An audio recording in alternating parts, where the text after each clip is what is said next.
তীব্র গরমে বিশেষত শিশু ও কিশোর, বয়স্ক ও অসুস্থ মানুষ এবং খেটে খাওয়া শ্রমিক ও মজুরদের কষ্ট ও ঝুঁকি বেশি।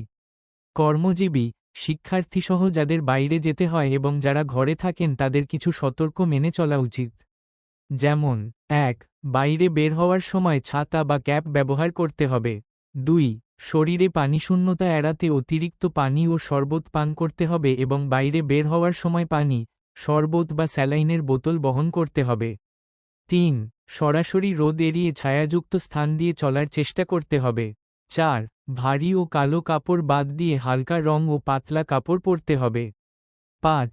ত্বককে সূর্যের ক্ষতিকর প্রভাব থেকে রক্ষা করতে সানস্ক্রিন এবং প্রয়োজনে সানগ্লাস ব্যবহার করতে হবে। ৬. খুব বেশি প্রয়োজন ছাড়া বাইরে যাওয়া যাবে না, বিশেষত যারা হৃদরোগ, লিভার ও কিডনির স্থায়ী রোগে ভুগছেন তাদের। ৭.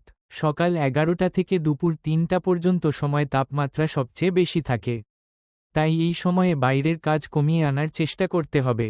৮. শ্রমিক ও রিকশাচালকদের মাথায় ক্যাপ কিংবা কাপড় ব্যবহার করতে হবে।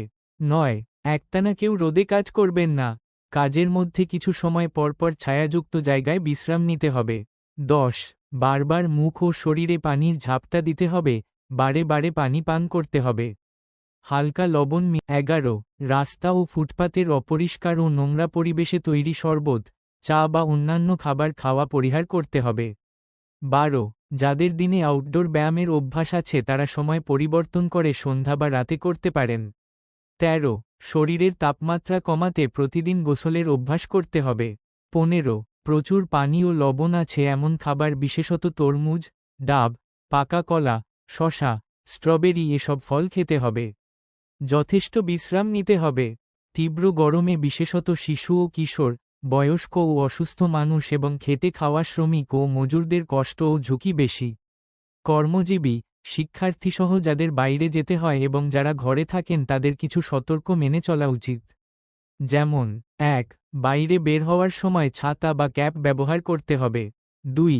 শরীরে পানিশূন্যতা এড়াতে অতিরিক্ত পানি ও শরবত পান করতে হবে এবং বাইরে বের হওয়ার সময় পানি, শরবত বা স্যালাইনের বোতল বহন করতে হবে। ৩.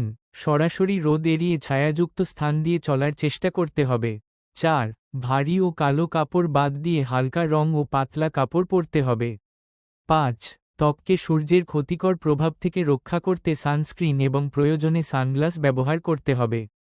৬. খুব বেশি প্রয়োজন ছাড়া বাইরে যাওয়া যাবে না, বিশেষত যারা হৃদরোগ, লিভার ও কিডনির স্থায়ী রোগে ভুগছেন তাদের। ৭. সকাল ১১টা থেকে দুপুর ৩টা পর্যন্ত সময় তাপমাত্রা সবচেয়ে বেশি